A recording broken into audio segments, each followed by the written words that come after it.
Kami nak mendengar hadis tentang Dajjal dah lahir atau belum. Dajjal dah hadir.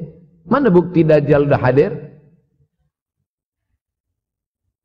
Kurma bisan tidak lagi berbuah.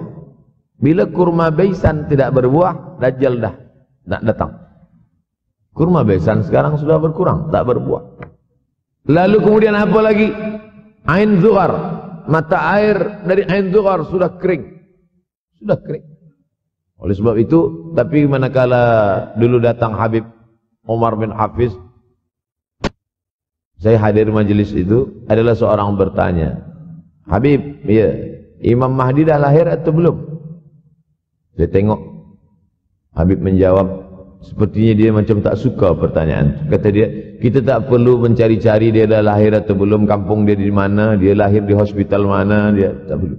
Yang perlu kita siapkan adalah iman dan takwa pengetahuan kita, supaya kita jangan sampai terkecoh, supaya kita boleh membezakan mana hak, mana batil, mana betul, mana salah, mana lurus, mana bengkok, mana hitam, mana putih.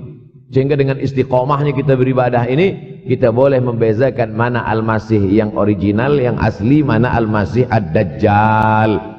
Makanya tadi sebelum salam kita berkata, Allahumma inni a'udzubika min azabi jahannam, wa min azabil qabri, wa min fitnatil mahya wal mamat, wa min syarri fitnatil masihid Dajjal. Membaca, menghafaz 10 ayat di awal surah Al-Kahfi. Siapa yang menghafaz 10 awal ayat, hadis lain mengatakan 10 akhir, 10 awal 10 akhir, elok dua-duanya. Tapi Masya Allah, tabarakallah, anak-anak kita yang pakai jubah, pakai sorban putih ini, daripada tahfiz Quran, mereka tidak hanya menghafaz 10 awal 10 ujung, dari awal sampai ujung dia hafaz, 30 juzuk dia hafaz. Mudah-mudahan anak-anak kita penghafaz Al-Quran. Allahumma ja'al abna'ana wa banatina min huffazil Quran wal hafizat. Jadikan anak-anak kami menjadi para penghafaz Al-Quran, ya Allah, supaya selamat dia daripada fitnah Al-Masih Ad-Dajjal. Tapi saya pilihkan hadis tentang yang 5 ini. Dengan 5 ini kalau kita amalkan, insyaAllah Allah akan selamatkan kita dari fitnah akhir zaman ini. Yang pertama, manfaatkan waktu, kerana waktu di akhir zaman ini yataqarabuz zaman. Kerana waktu semakin dekat tak terasa, hilang, berlalu. Maka isilah waktu ini dengan ibadah, ibadah, ibadah. Jangan sampai ada waktu yang kosong. Duduk sejenak kosong berselawat. Allahumma salli ala sayyidina Muhammad wa ala ali sayyidina Muhammad. Allahumma salli ala sayyidina Muhammad wa ala ali sayyidina Muhammad. Sempat-sempatkan ambil wudhu, solat duha walau 2 rakaat. Sempat-sempatkan sebelum tidur malam solat witir 3 rakaat, supaya tidur kita sentiasa dalam wudhu dan kita sempat solat witir. Andai mati kita malam itu, insyaallah mati dalam keadaan husnul khatimah. Usolli sunnatal witri 3 rakaatin lillahi ta'ala. Nanti malam jaga tidak witir lagi, hanya tahajud saja. Sempat-sempatkan solat tahajud. Elok amat sangat baik solat wudhu 2 rakaat. Usolli sunnatal wudhu raka'ataini lillahi ta'ala. Selepas solat wudhu, solat sunat taubat. Usolli sunnatat taubat raka'ataini lillahi ta'ala. Selepas solat sunat taubat, solat sunat hajat. Usolli sunnatal hajat. Selepas itu barulah solat sunat tahajud 8 rakaat. Nak tambah lagi 10, 12, 14, elok, tak salah, karena dia tiada batasan. Adakah sahabat Nabi yang melakukan ini? Ada. Qatadah bin Nu'man, dari selepas Isya sampai azan subuh. Imam Ahmad bin Ambal, dari selepas Isya sampai azan subuh. Bahkan mereka menghatamkan Al-Quran dalam tahajud mereka. Maka bahkan ada imam yang disebut dengan As-Sajjad, kerana banyak sujud kepada Allah Subhanahu wa ta'ala. Kerana akhir zaman ini godaan begitu besar. Dulu orang tengah malam tahajud, jam 2 malam, jam 3 malam dia bangun, kerana dia membaca hadis sab'atun yudhilluhumullah. Ada 7 golongan yang mendapatkan naungan Allah. Yauma la dhilla illa dhilluh. Hari itu tak ada naungan kecuali naungan Allah. Rajulun, ada seseorang, zakarallah, dia berzikir mengingat Allah, khalian, di tengah malam, tak ada manusia. Fafadat ainahu, menetes air mata. Maka yang pertama ini, jangan sampai kita kehilangan waktu, kerana waktu, al-waktu kasaif, waktu ini seperti pedang. Illam taqta'hu qata'aka. Kalau tidak kau patahkan dia, kalau kau dapat pedang, patahkan. Sebab kalau tidak kau patahkan, dia yang akan memotong engkau, mematahkan tulang-tulang engkau. Waktu ini kalau tidak kita manfaatkan, kita akan ditanya tentang waktu, kemana saja waktu yang sudah kau pakai. Inna sam'a, pendengaran, wal basar, penglihatan, wal fuad, hati, kullu ulaika kana anhu mas'ula. Semua akan disoal, semua akan diminta tanggung jawab di hadapan Allah. kemana waktu yang sudah aku bagi dulu engkau pakai? Yang pertama nanti ditanya, la tazulu qadama 'abdin yaumal qiyamah. Kaki anak Adam tidak akan bergeser, tidak akan beralih dari tempat tegaknya pada hari kiamat hatta yus'al, sampai dia disoal, sampai dia ditanya. La tus'alunna yauma idzin 'anin na'im. Banyak yang akan ditanya nanti. Tapi Nabi bagi tahu, di antara yang akan ditanya dari sekian banyak nikmat itu 4. Yang pertama, an umrihi fima afnah. Umur kemana engkau habiskan? Hari ini ada anak-anak muda belia umurnya 17 tahun. 17 tahun habis menghafaz Al-Quran. 17 tahun habis iktikaf dalam masjid. 17 tahun habis berzikir, berjubah, bersorban, mengabdikan ilmu, berkhidmat kepada ulama. 17 tahun habis. Tapi ada pula yang dibalik, 71 tahun habis. Rumah, office, kopi, rumah, office, kopi, rumah, office, kopi, batuk, mati habis. Apa yang dapat kita bawa menghadap Allah SWT? Yang pertama, yataqarabuz zaman. Yang kedua adalah wa yanqusul ilmu. Ilmu semakin berkurang. Kalau sudah ilmu berkurang, apa yang bertambah? Jahil. Kalau ilmu bertambah, jahil berkurang. Kalau ilmu berkurang, jahil bertambah. Mana ada orang jahil cakapnya didengar orang? Saya dulu awal-awal membaca hadis ini, wa yanqusul ilmu. Ilmu berkurang, jahil bertambah. Rasanya tak mungkin, tak logik, tak masuk akal. Mana ada orang tak berilmu cakap dia didengar? Sekarang baru saya faham. Dulu orang tak berilmu ditinggalkan orang. Sekarang orang tak berilmu asal dia pandai berbicara, dia akan didengar orang. Bahkan orang jahil pula punya channel. Apa namanya? Jahil.com. Orang jahil punya channel. Banyak pula follower dia daripada follower kita. Banyak pula viewer dia daripada viewer kita. Sebab apa? Sebab yang menyaksikan tiada berilmu, yang berbicara tiada ilmu. Oleh sebab itu maka kita galakkan menuntut ilmu di majlis-majlis ilmu.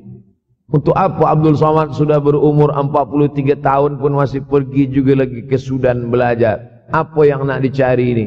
Tak lain tak bukan, mudah-mudahan kita termasuk orang yang sampai akhir hidupnya mencari ilmu, insyaAllah. Saya datang kemari bukan niat mengajarkan ilmu. Saya datang ke Malaysia tetap niatnya belajar mencari ilmu. Man salaka tariqan, siapa yang melangkahkan kaki melalui suatu jalan, yaltamisu fihi ilman, siapa yang melalui suatu jalan niatnya untuk mencari ilmu, sahalallahu lahu bihi tariqan ilal jannah, dimudahkan Allah jalannya menuju surga. Innallaha la yantazi'ul ilma intiza'an. Innallaha la yanzi'ul ilma intiza'an. Allah kalau mencabut ilmu, bukan macam mencabut pokok kayu dari tanah. La yantazi'ul ilmu intiza'an.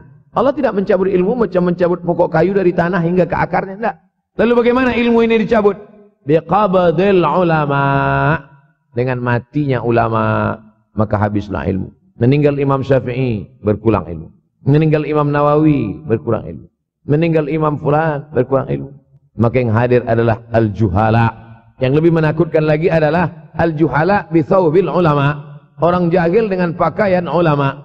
Abdul Somad tidak mengatakan dirinya ulama. Saya selalunya membacakan ayat Quran, membacakan hadis Nabi, menyampaikan fatwa ulama. Tak pernah saya berceramah, bertausiah. Menurut saya, siapa saya? Siapa kita? Syafi'i manusia, saya manusia. Syafi'i boleh berfatwa, saya juga boleh berfatwa. Imam Syafi'i berfatwa, Al-Quran 30 juzuk dalam kepala dia. Kita juzuk 30 pun kadang-kadang hilang. Imam Syafi'i balik dari masjid ke rumah, dia tutup telinga. Datang orang bertanya, Syafi'i, iya, kenapa engkau tutup telinga? Sebab bila aku dengar dari masjid ke rumah, semua yang aku dengar masuk tu semua aku ingat. Aku takut dia ingat di dalam, maka aku tutup. Kita, yang saya sampaikan tadi pun tak ingat. Oh, Ustaz mengejek kami, enggak. Jangankan yang mendengarkan, yang bercakap pun tak ingat. Nasib baik datang orang Jepun mengingatkan kita. Nah, ini, nama dia Sony. Manusia ini lupa. Oleh sebab itu maka yang kedua, akhir zaman, wa yanqusul ilmu, ilmu makin kurang. Maka bersyukur anak-anak yang dimasukkan ke rumah tahfiz. Kalau ada rumah tahfiz di kampung biasa, kalau ada rumah tahfiz di desa, dusun biasa, tapi ada tahfiz di tengah kota besar Kuala Lumpur, masih ada lagi rumah tahfiz Quran. Siapa yang mewakafkan rumah tahfiz? Siapa yang memberikan beras? Siapa yang memberikan duit? Siapa yang memberikan belanja? Siapa yang mengirimkan ustaz? Masya Allah, tabarakallah. Maka ini semua, mudah-mudahan kita istiqamah semuanya insyaAllah. Supaya apa? Supaya lahirlah anak-anak kita yang alim, berilmu. Karena ini makin banyak orang jahil. Al-taw bi ghairi ilmin, memberikan tazkirah, fatwa tanpa ilmu. Dhalla wa adalla, dhallu wa adallu, sesat, menyesatkan. Kalau setakat sesat saja, ini sudahlah sesat, menyesatkan. Na'udzubillah. Masuk yang ketiga. Yang ketiga adalah wa yanqusul ilmu, setelah habisnya ilmu-ilmu ini semua dicabut oleh Allah Subhanahu wa taala, lalu kemudian setelah ilmu dicabut Allah Subhanahu wa taala, wa yulqas syuh, wa man yuqa syuhha, sin dengan hak kecil, wa man yuqa syuhha nafsihi fa ulaika humul muflihun. Siapa yang selamat daripada sifat syuh, itulah orang yang beruntung. Hayya 'alal falah, mari kita menuju keberuntungan, kemenangan. Siapa orang yang menang? Selamat daripada sifat syuh. Ada orang menerjemahkan syuh ini pelit, bakhil. Bakhil ada yang lebih parah daripada bakhil. Syuh. Bakhil ini, bakhil tidak ingin memberikan uangnya untuk orang lain. Itu bakhil. Dia ada uang 10 ringgit. Uang itu hanya dia makan saja. Dia tak mau walaupun setengah sen kepada orang lain. Itu namanya bakhil. Kalau syuh ini, duit dia simpan, duit orang pula dia makan. Nah, itu syuh. Jadi lebih parah lagi. Oleh sebab itu, kalau sudah ilmu ini dicabut, orang menjadi jahil, maka datang penyakit syuh yang ketiga. Apa itu syuh? Hubbud dunya, hubbul mal, wa tuhibbul mala hubban jamma. Engkau sayang kepada harta, amat sangat sayang. Dia pegang semuanya sampai tak meleleh, tak menetes walaupun satu tetes. Akhirnya mereka inilah pendusta-pendusta agama. Ara'aital ladzi yukadzibu biddin, tahukah kamu siapa itu yang mendustakan agama? Fadzalikal ladzi yad'ul yatim, mereka itu yang membiarkan anak yatim. Wala yahuddu ala ta'amil miskin, dia tidak mempedulikan makanan orang miskin. Sebab apa? Bukan sebab tak ada harta, sebab syuh. Kenapa syuh? Sebab tak ada ilmu. Tak ada ilmu tentang akhirat. Dia pegang, dia simpan, mati, habis. Yang dia bawa hanyalah 1, 2, 3 helai kain kafan saja.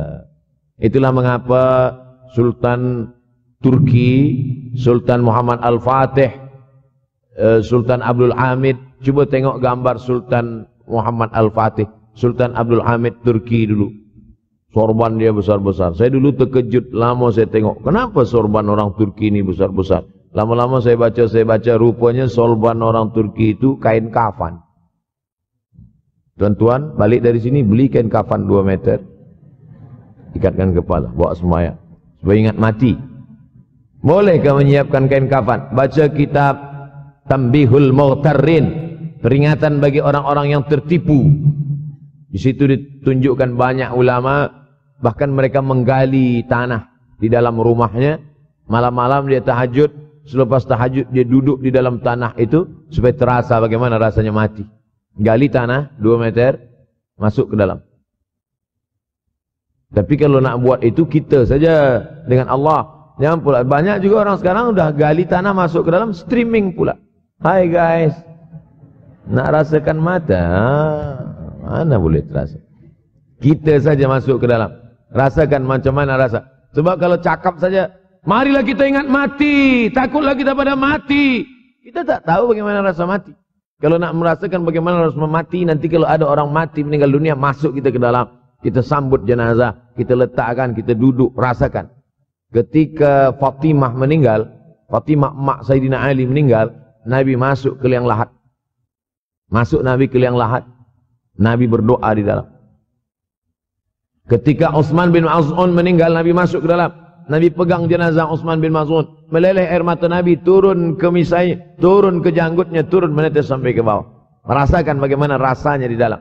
Dulu saya pernah berjumpa dengan seorang pemuda, telinga dia pakai anting subang. Lalu kemudian saya tengok banyak tato dia. Saya tanya, macam mana cerita awak bertaubat dulu? Mak saya meninggal, Ustaz Abdul Somad. Lepas tu saya tegak di tepi kubur. Macam ada yang menolak saya dari belakang, masuk saya ke dalam. Masa masuk itulah terasa sejuk di kaki. Datang rasa takut saya. Makanya kalau ada orang yang sudah kita bagi tazkirah, bagi nasihat tak juga, nanti ada orang meninggal, bawa dia agak dekat, senggolkan sikit, jatuh. Gitu caranya supaya kita terasa mati ini, supaya apa? Hilangkan penyakit syuh, cinta harta, takut mati, dan membuat kita menjadi bakhil, pelit. Na'udzubillah.